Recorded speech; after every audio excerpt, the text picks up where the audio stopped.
Welcome to the world of real entertainment. You are about to experience The Legend Lives On, the final volume of All the King's Men, a revealing look into the private life of Elvis Presley. Enjoy the show. The world remembers Elvis Presley as the king of rock and roll, but he was much more to 5 loyal friends. Cousin Billy Smith, teenage companions Lamar Fike, Marty Lacker, Red West, and Red's cousin, Sonny West.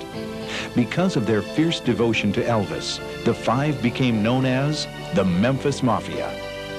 Closer than brothers, they served Elvis as trusted confidants, court jesters, and tireless protectors.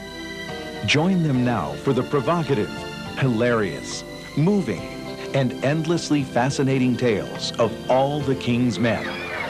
Here for the first time on video.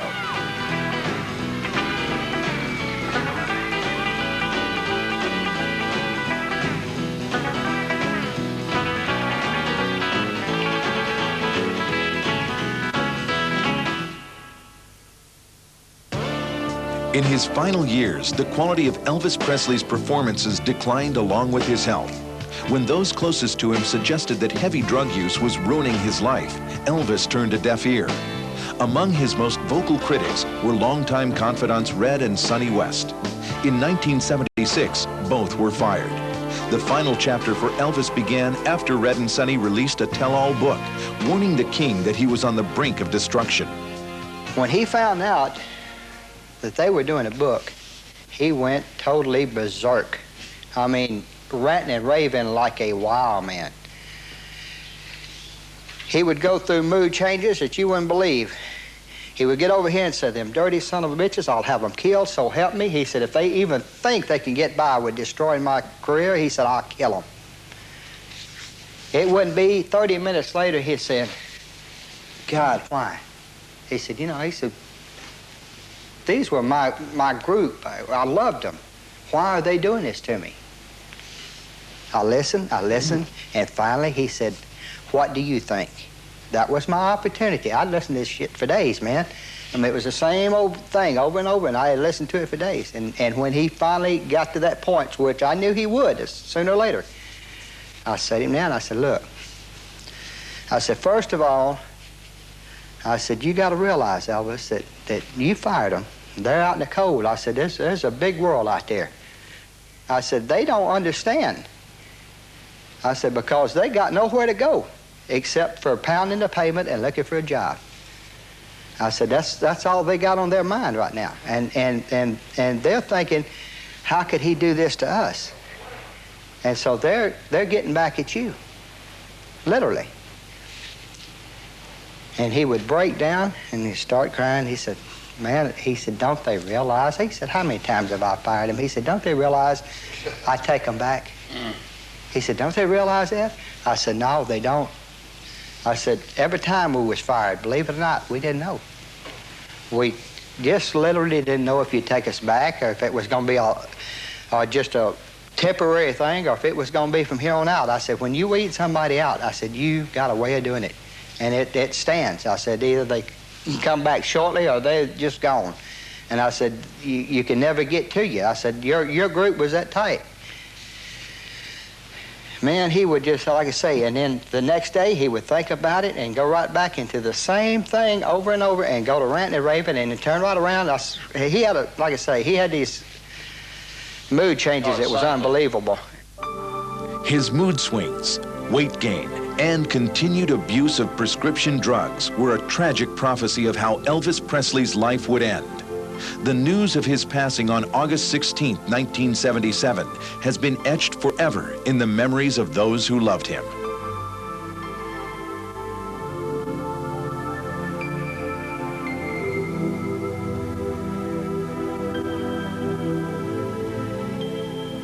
I was leaving my office, and as most people do, my radio was still on so that when you turn the key, it automatically comes on. And as I turned the key in the car, all I heard was, "Lee is dead," and then they went right into one of his songs. And I said, "No, that's a coincidence. Or if that's what he's talking about, I bet it's another one of those damn rumors.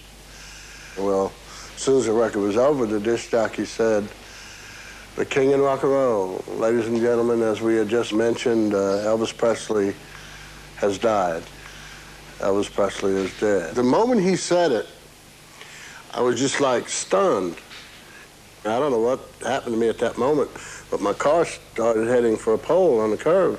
I jerked it back and speeded home, and as soon as I turned the corner, my wife and my oldest daughter were out in the street looking for me because they knew I was coming home, and they were just in tears, just crying.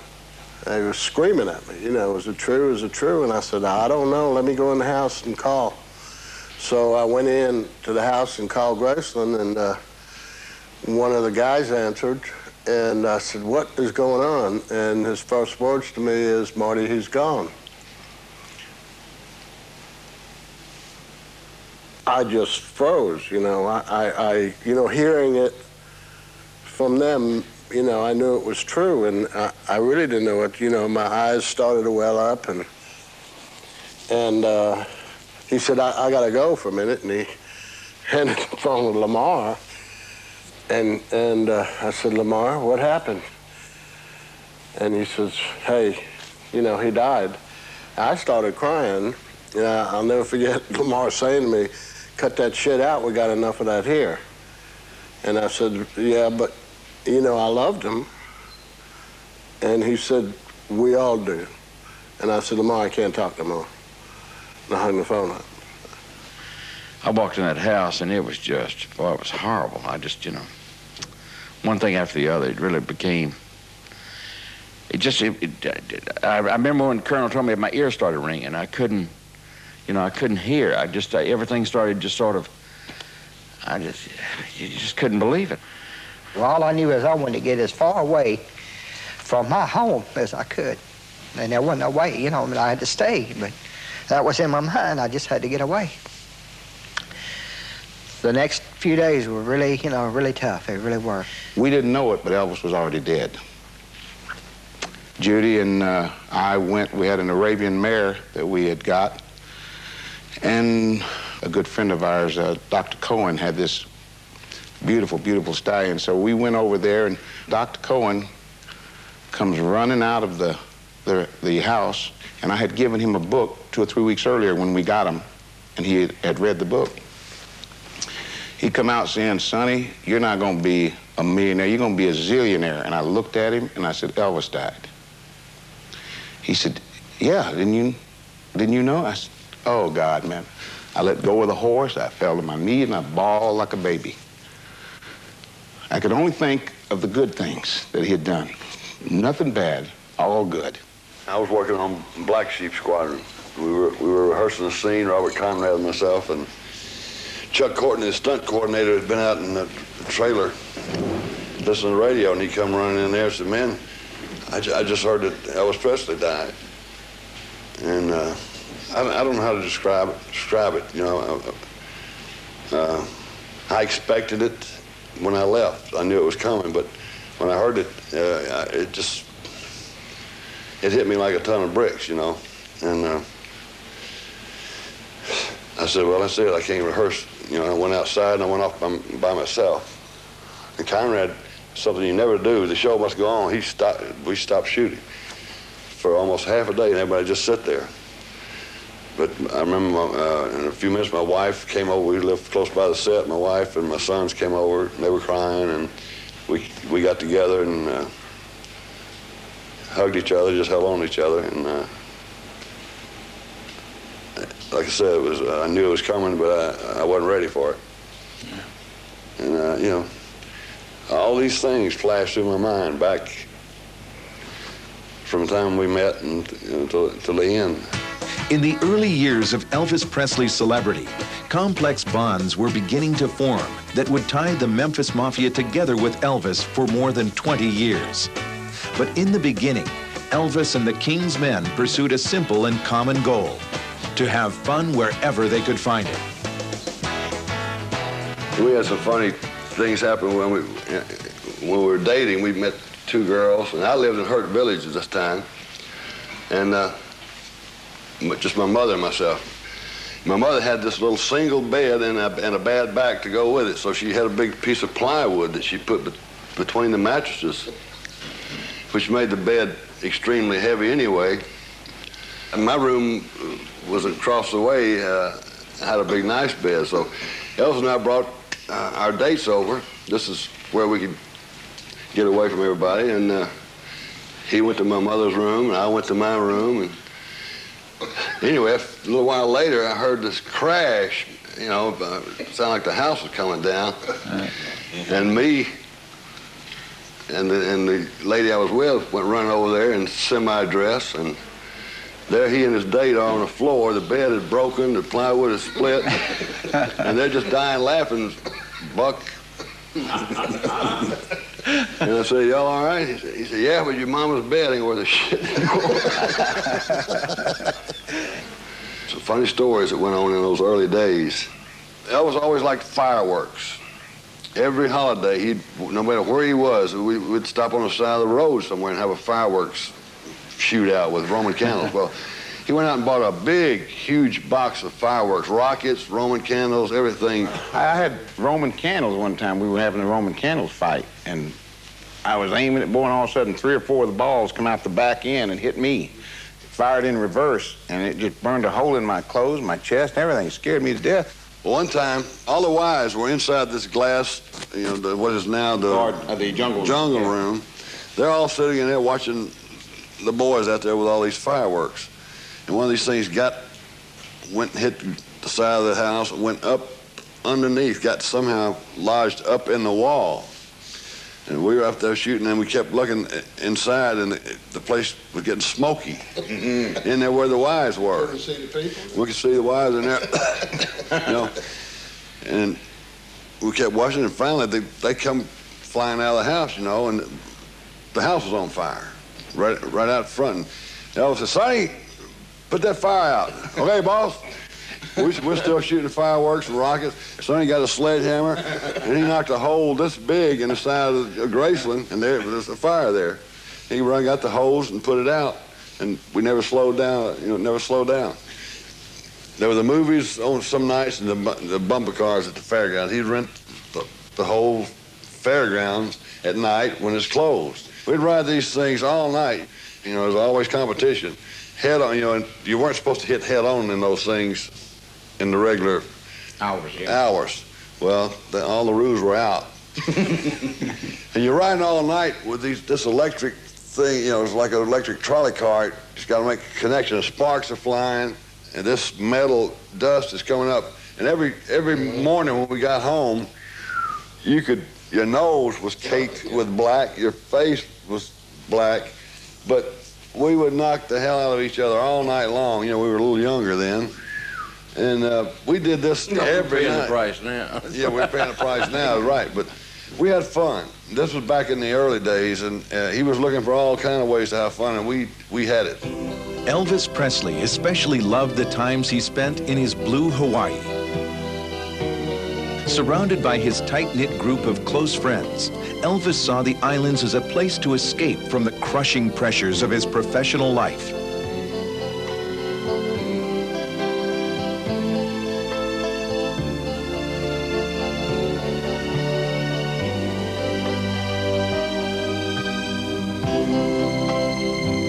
Priscilla accompanied Elvis on this trip, which was documented by Memphis Mafia member Lamar Fike.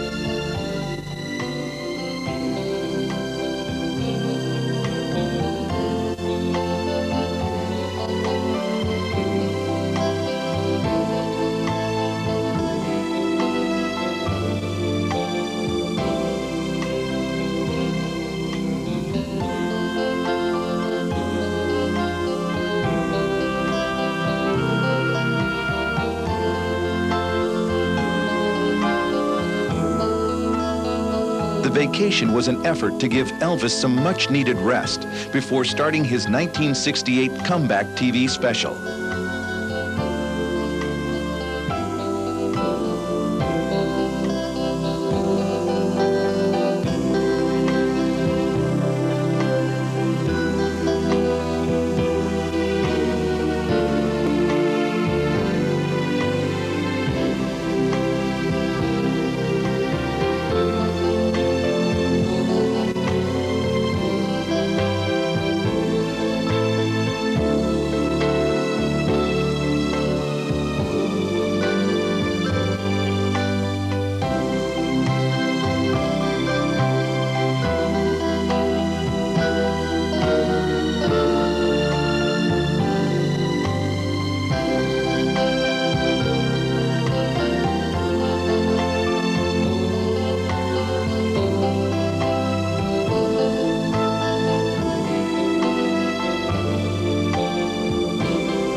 While pleasurable, Elvis's trips to Hawaii were infrequent.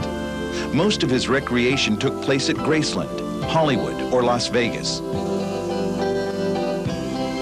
The Memphis Mafia was always part of the fun.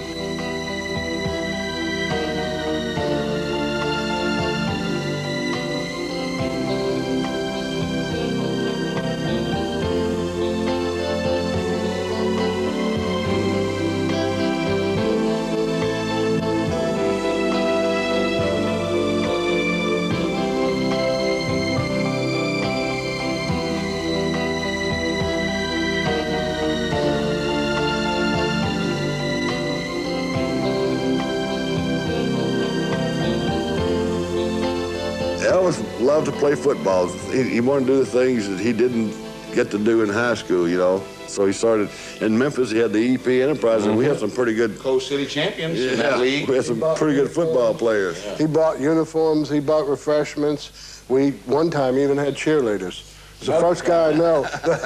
He rented a high school stadium. Had referees. Yeah. We had referees. Professional referees. Yeah, EP Enterprises. Yeah, before that, it was just us playing football at Beverly Glen in 60, Beverly Glen 61. Park on Sunset. Yeah, and that's when a lot of the actors came down there, like Michael Parks, Pat Boone, Gary Conrad, James Stacy. Bob come down. Yeah. They came down there, and we just, you know, Ricky Nelson brought a half of UCLA's football team over there with him to play us, and they still only beat us by 1 touchdown. Yeah. And there's a couple of guys on that team that kind of went after Elvis on purpose every time, hitting him even when he didn't have the ball or he wasn't running anything, going in there, and Red took care of him. That guy didn't come back anymore. But it's just one of those things, again, where people are trying to impress themselves at Elvis's expense. That's what people don't understand. He had to have people around him because people were always wanting to prove something about they were better this than them, better that. And he didn't ever try to tell anyone he was better than, even at singing or acting or anything else. He never thought he was better than everybody else, and yet people kept going after him like that. And it really got to be irritating. That's why a lot of times punches were thrown and people were knocked down and drug out.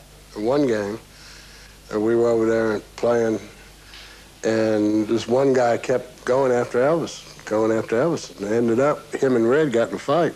And just show you the way Elvis was, you know, he'd say, somebody take care of him, somebody take care of him. But when Red had the guy down on the ground, Elvis is leaning down right next to Red's face and, get his eyeballs, Red, get his eyeballs. Remember that in Memphis, it's the same thing, you know, they were playing out some guys from Memphis State to play, you know. They brought out this one guy, you remember, and Elvis was chasing him. He had broke loose, and Elvis was chasing him, and he, right before he, you know, made it to the goal, Elvis dove for him to try to touch him. When he did, he broke his little finger, and it was kind of laid up here on his back of his hand, so that kind of ended the game, but we took him to the doctor, and the doctor x-rayed it, set it, put it in the cast. Well, he put the cast up rather high, and Elvis says, Doc, he said, do you think that you could maybe make that cast a little shorter? He said, look, he said, I don't tell you how to sing, don't tell me how to put a cast on. Elvis said, yeah, but said, I have to wear your damn cast, but you don't have to listen to my singing. I remember that. For the Memphis Mafia, Elvis Presley was a full-time job. Since Elvis generated excitement wherever he went, the job had its distinct benefits. But it also carried some unusual demands. I had been in radio for a few years, and I came back to Memphis and worked at a station there, and almost every night Elvis and the guys were at home in Memphis. You know, I'd go up to the house, and we were joking around one night shooting pool, and Elvis turned his back, and it was my shot. He turned his back, and there was a football helmet sitting over on the couch. So when he turned his back, I put the football helmet on and got my head almost down on the green and was going to take a shot. And he turned around and saw that, and he just broke out laughing. Lamar was there, Sonny was there, and I don't remember if the two of you were there. So Elvis God almighty, he said, looks like a football helmet, shooting pool. Like that. And he said, take it off, take the helmet off, I want to ask you something. I want to ask you something. I said, okay. I had not expected this at all. And he said, why don't you come go with us tomorrow? And the next day, they were leaving to do Kid Galahad. I said, what do you mean come go with you tomorrow? I said, you going to Hollywood? He said, damn it, I know where I'm going. He said, that was his way of asking. And at the time, Red and I were the only ones married at the time in the group. And, you know, I had to think of my wife and my daughter. And I looked at him and I said, Elvis, I need to think about it. Now, up to that point, he was in a jovial mood. And as soon as I said that, he threw his pool cue down and went in the other den. There's 2 rooms in the basement den. He goes in the other room. And Lamar, I remember Lamar saying this to me. That was a wrong thing to say. Yeah. So I go in the other room to explain to him, see, because all of that kind of stuff was foreign to Elvis. And he couldn't understand why a young guy had an opportunity to go to Hollywood with him and see all this stuff. And so I walk in, and he's got a newspaper in front of his face like this. I mean, he wasn't reading the paper. And I said, Elvis, I need to explain to you why I said that. He didn't move that paper. And I said, you know, I got a wife and a child, and I've got to, you know, just talk to her about it. And I said, I want to go, but, you know, I got to think of them. And so is it okay if I do that? And just then, I guess he realized, you know, what I was saying. And he, instead of putting the paper down, he slid the paper down like this. And he looked up at me and he said, well, don't take too damn long to decide. We're leaving at 2 o'clock tomorrow afternoon. If you're going, you better have your damn bag back up. And put the paper back up. And the next day, I was there with my bags. We were on call 24 hours. That's what people don't understand. But see, the wives knew it. Yeah. When they met us, they knew that we were air command. You were on call all the time. They didn't understand the tie that he had on us. Yeah, they just nobody understood can never that. understand that. And to this day, people don't understand it. And sometimes we don't. Our It's own just, wives were not, including Priscilla, our own wives were not into how the hold he had on us guys. Yeah, it was unbelievable. Throughout the 1960s and early 70s, Elvis became more and more dependent on his close-knit group. As fiercely loyal caretakers and personal confidants, those around Elvis were required to be on call for the king 24 hours a day. When we came back from doing Jailhouse Rock, we had just moved into Graceland. And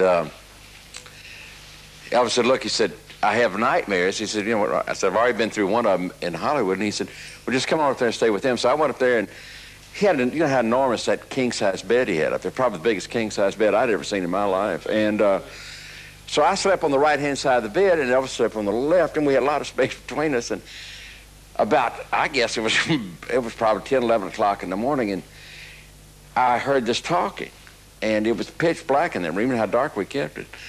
And I said, what is that? And all of a sudden, I got hit in the jaw. Pow! And I said, and I'm going, good, what is it? I'm trying to get to a light, man. He's hit me on the back of the head, man. I'm crawling to the light. I got to the light, turned the light on, and he saw me start laughing. I said, what are you doing? He said, I thought you were somebody attacking me. If he was sleepwalking and you grabbed him, he was going to hit you. Well, but you know, one night he got up, I was at the end of the bed, and he took the whole cover, and he was standing up in the middle of the bed with it going around his head like this, you know, and I'm going, what are you doing, you know? Well, I'm on my hands and knees trying to get to the light, man. I'm crawling my hands, and he took that whole cover and threw it over me and jumped on top of me and started hitting me in the back again. And I told Billy, I said, I'm not in there anymore. I'm out of here. I said, I'm not going to sleep in there. I said, it's hazardous duty. I said, I'm not going to get up there and put up with that, you know, because he would just go bananas. Well, we were in Nashville when he recorded Heartbreak Hotel. We stayed at the hotel while he recorded. Mm-hmm. And that night, I sat up because we were up on the third or fourth floor. And I put my back to the window and sit there all night, you know, because like you, I spent the night with him when he lived on Lamar and lived on Getwell, and I've seen what you're talking about. Listen, you know, he would go to sleep, Elvis would go to sleep with his, you remember this? He'd always put his hand over his eyes like this, you know, and you didn't know if he was awake or asleep. And all of a sudden, why, son, I couldn't even clear my throat to try to get to the vein. It'd scare you to death because you didn't know if he was asleep or awake. And his temper, you know, when he got like, there was somebody attacking him, always in his dreams. You know, when you sit and think about what it was, and that's why he was up in the middle of the bed slinging that cover around, because he said he thought it was a baseball bat, and he was slinging it around, and it was all that cover. The men closest to Elvis experienced both his legendary generosity and fearsome wrath. As Elvis became more dependent on drugs, they had to deal with his erratic behavior and increasing need to control those around him. There was times he was down on each one of us, and times that, you know, so it back and forth. And when you were up, man, you were as close to him as anyone could get. And when you were down on his list, you were as far as you could get. But we were up at the house and on Perugia Way, and Tuesday Well came up, and she brought a friend with her, girlfriend. So Elvis and Tuesday were talking. The girl was named Kay, and I went over and was talking to her at the bar, you know, just sitting there, having a drink, talking to her and everything. And after a little while, Elvis walked by and he said, "Damn, you're cute." And he reached over and gave her a little peck on the cheek. And she smiled and said, "Well, thank you." And he went on into his bedroom for a little bit, and then he came back out and went back over and sat down, and we're still talking. And then a few minutes later, Elvis comes back over there. Now, he's drinking this night, and he came back over, and then he really laid a kiss on her. And she put those arms around him, and I said, "Whoa." I got up off the stool, and I went over and sat down next to Alan and Tuesday at a little table there. And Alan said, I said, "Yeah." I said, "Really?" And Tuesday said, he's something, isn't he? You know, like that. And then it didn't bother her either. It didn't upset Tuesday. Didn't upset me. I mean, I'd just been talking to her. So then I get up and I go over to Gene, and Gene's sitting on the couch, and I leaned down. When I sat down, I leaned over to him. I said, "Gene," I said, "if you had your choice between Tuesday and that girl, which one would you take?" He said, "Tuesday, man." I said, "Me too." Well, Elvis saw me talking to him. And all of a sudden, from across the room, he asked me, "What'd you say, Sonny?" Well, I couldn't tell him what I said. That's embarrassing. I'm asking, "Do you want to make it with Tuesday or her?" So I said, "Oh, nothing. I was just talking to Gene." He said, "Damn it." I said, "What did you say?" He said, "You're going to tell me what you said, I'm going to bust you with this bottle." And he had a Pepsi bottle in his hand. And I stood up and I said, "You're not going to hit me with no bottle." I said, "I'm out of here, man. I quit. You're a Gestapo tactic. That's over with." And I started out. Well, the Pepsi bottle somehow wasn't in his hand when he came around. He stopped me from leaving to walk to the living room. I said, "I'm out of here. I quit." "Can't quit. You're fired." I said, "Whatever." And he got around in front of me and started yelling at me. And I yelled back, and all of a sudden he drew back and hit me. And it knocked my head to the side and everything. I turned back around, and literally tears came to my eyes. I said, "Elvis, I never thought you could do that." And I was crushed. I really was. And I walked. And I was getting my stuff packed, man. I'd called a cab, and he came in and said, "Sonny, what's going on here?" I said, Elvis, I don't know, man. You've changed this year. You're not the same person I met in 58. You're not the same person I went to work for a year ago. I said, "I don't know what you're doing, but you're just not the same." He said, "All right." He said, "I'm the same, Sonny." He said, "I just thought you were saying something about..." I said, "Elvis, why am I going to put you down or say something about you?" And he couldn't apologize. He couldn't say, "I'm wrong, I was sorry." He said, "You need any money?" I said, "No, I got money." He said, "Well," he said, "where are you going? You need the boys one of the guys to take you somewhere?" I said, "No, I got a cab coming." He said, "Well, what are you going to do?" I said, "I don't know what I'm going to do. I'm just going over and stay tonight with a friend." He says, "You sure you don't need any money?" I said, "No." He said, "Well, I'll have Daddy send out 2 weeks' pay for you, you know, a couple of checks here." I said, "Well, okay." And I said, "If it's all right, I'll wait to get the rest of my stuff." And I left. And he was standing there at that door, that cab, as I pulled away. He was the only one standing there, and I was really hurt. He left there to make the picture Follow That Dream. So I didn't see him till he came back out to do the stuff that he needed to do at the studio, and I went over and saw him. Everything was fine. I worked on the picture, and I guess a few months later, I went back to work for him for a while. He went home. I said, but it just, that was the time that I really thought that I didn't think someone like that could ever do that. And Red said, man, he's glad I didn't, because Elvis, you know. Yeah, that's happened to just about all of us at one time or another. He could never apologize to anybody. He would apologize. He could say, I'm sorry, or thank you. And he never He said it to me once. He did? He and I had a bad argument based on what his father had told him, because my brother-in-law and sister decorated a lot of stuff at Graceland, and Elvis really loved it. And Elvis had told my brother-in-law to his face, he said, look, you deal with me on this, because Vernon and Elvis's tastes were a whole lot different, plus, you know, cost-wise. So he said, if you got anything you need to talk to me about, call Marty, he'll talk to me, and he'll give you my answer, which is basically the way it was. Well, Vernon didn't like that. So he started making up a whole bunch of stuff, you know, about my brother-in-law and sister. And the fact, you know, and I'm not going to dwell on this, he was anti-Semitic and made a whole lot of comments about that to my family, including my mother. So we got back from California, and they had just finished redoing his bedroom upstairs, and Bernie, my brother-in-law, and Elvis always had this little ritual about, like Michelangelo, you know, you can't see it until it's finished. So they had a big ceremony when they opened up the double doors upstairs, and Elvis saw the bedroom, and for some reason it touched him so much, his eyes started tearing up. His father was standing there. His father hated it, that he loved it. And, you know, everybody was saying, you know, what a great thing it was, and Elvis, you know, just couldn't get over it. So we all leave that night, and I come back this next afternoon thinking he's going to be in a good mood. Well, I walk in, he's sitting there with his father. And boy, he starts in cussing my family, cussing my mother, cussing my father. And he never saw them except every once in a while when we lived up there, they came up, and he loved, you know, my mother to bring him chicken soup and all that stuff. And boy, it flew all over me. And I told him where he and his father can go and what they can do to themselves. And I stomped out of the house. And I went home to my apartment and stayed for 4 days, blown out of my skull on sleeping pills.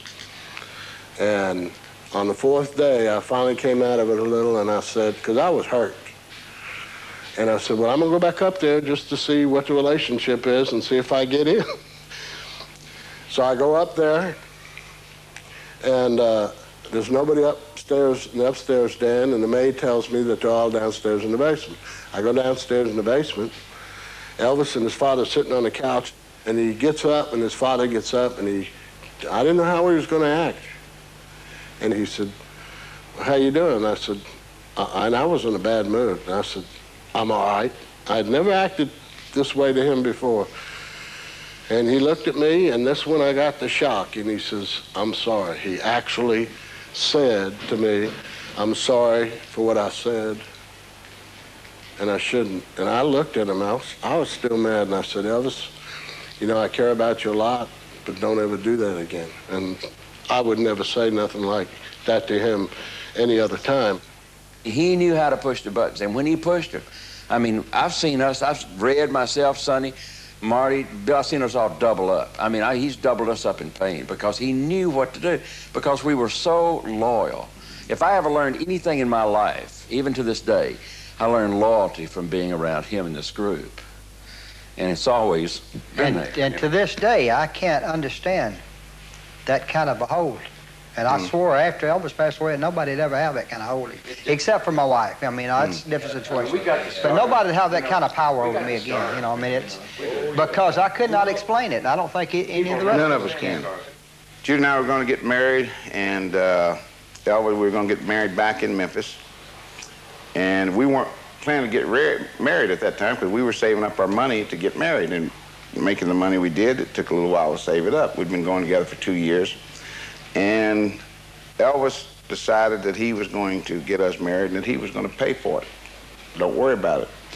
So he turned it over to Marty, which I'm very glad, because Marty's a very good detail man about things, and he just told Marty, you handle it and set it up and everything, and Red and the other guys, Charlie, all of them were they were ushers and everything involved all in the wedding and everything. So we go down there, when this is all set up, Marty got the church, and the pastor that was going to marry us was Reverend Billy Smith. Not this Billy Smith, but another one. And so we're back in the back there, and Elvis got this dark suit on, and he got these sunglasses, and and he's sitting there, and when the pastor's there talking to me for a minute, and Elvis, damn, it's hot, you know, and the gun's underneath there. And I went, you know, we're in church, and I looked at it like that, and he just pulled his coat back closed again. He was wiping my brow. I'm sweating, but not for being married. I'm just sweating the whole situation, man. I don't know what's going on. Elvis was in one of those moods. You never knew when he was going to do something, you know? Oh, wait a minute. Let me interrupt you. Okay. You probably remember more of it than I do. Yeah, the three of us were in that back room, in the preacher's room. And Elvis had this big black Kell flashlight. Yeah, he had the police flashlight. So they came back there and said, it's time. So Elvis and Sonny start walking out, and Elvis has still got the flashlight in his hand. He's going to carry it up to the altar. Well, I start taking the flashlight out of his hand, and he starts pulling back on it. And he said, what are you doing? I said, Elvis, you can't go up there on the altar carrying that flashlight. He said, hell, I can't. And I said, Elvis, it's Sonny's wedding. It's a wedding. You know, you don't want to do this. Enough he had the guns on him. And finally, I start pulling on the flashlight, and he let go. But he went up on the altar with Sonny loaded with guns on both sides. Despite his worldwide fame, Elvis always needed to be the center of attention. Whether at public appearances or at home with his close friends, Elvis craved the limelight. Elvis just hated rejection from Yeah. people he cared for. He could not stand it, boy. Yeah. Remember, we'd have parties. We would have parties among the guys, and we would invite Elvis. But the reason we wouldn't, because he would just monopolize the party. I mean, he'd come in and he'd go sit over there, and everybody gathered around him. We sit over there like a bunch of fools, and he got so mad at us for doing that. I said, look, you take the party over, and then he'd take it. Then he'd want to move the party somewhere else. I said, the party's going to be here, not there. It hurt his feelings. He thought that we were wanting to be without him, and it wasn't that at all. No, we just did. Most time he wouldn't go. You'd say, we're going. He said, no, y'all go ahead. I'll wait here. And then as the years went by, little by little, and the way he started to get not wanting to do stuff, he said, I ain't gonna do nothing this New Year's Eve. So we all wanted to be together New Year's Eve. So I had a house close to Graceland in Whitehaven, and my wife and I just said, hey, let's have it over my house. So everybody came over and brought, the wives cooked different dishes and stuff, and we didn't even bother to tell him about it. No, take that back. We did tell him about it, but he said, I didn't want to go. So everybody came over, and we were all sitting there having a great time, smoking and talking and doing stuff, you know, and just reminiscing and having a great time amongst ourselves. And all of us assumed, you know, that he was just going to stay at Graceland, he and Linda Thompson. Not even a knock on the door. He just walks in the house, him and Linda and Vernon and Dee, and they're standing up there, and he's got this towel wrapped around his neck again, and he's looking. The look on his face, I'm sure everybody caught it, is, you guys are having a good time without me. I know I've never met anybody like him in my life, and you know, we've been in the presence of a lot of celebrities and what have you, and there were stars, okay? But he was a little bit above him, and it was amazing how his, whatever you want to call it, magnetism, or charisma, it's almost not charisma because it would affect people before he even opened his mouth. You know, that's why I say magnetism, or sometimes I refer to it as magic. when people get in his presence, you know, I've seen, and we all have seen people, we've seen celebrities, you know, talking like they're something else and blah, blah, blah. And Elvis walks in a room, and boy, the atmosphere changes, including in the eyes of the celebrities. They look upon him as, they felt something strange. And one more story, Sonny. Yeah. I'll tell you how strange it was. In the house at Graceland, in what people now call the jungle room, it's upstairs den. Other than coming in the back door, to get into that room, you have to come down some steps from the kitchen. Well, the couch, the way it's situated, the back of the couch is to those steps. Yeah, and we could... It had a thing behind the petition. And we could be sitting on the couch. Elvis not in the room. We can be sitting in the couch talking, and he can come in from the kitchen down the steps, and there's thick carpet. You didn't hear him, but you knew he was in the room. It was just like a sensation that you had, and you knew he was there.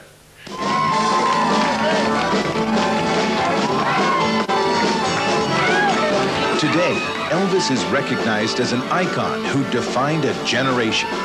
His numerous impersonators are a phenomenon as unique as the king himself, and have become a continuing legacy of Elvis's life and music. When it comes down to the bottom line, it's a tribute to Elvis that there's that many of them around the world that emulate him and do things, and the people do pay to go see these. Now, it's for memories or for them to rethink it, you know, that how it was the first time they saw Elvis sing such and such song.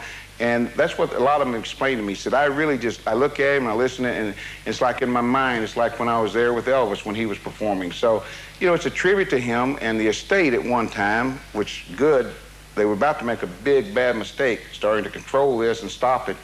And someone wise up there, wiser than the rest of them, said, hey, you know, you may not know this, but this is keeping the memory of Elvis alive. The legend also lives on in public appearances by the Memphis Mafia.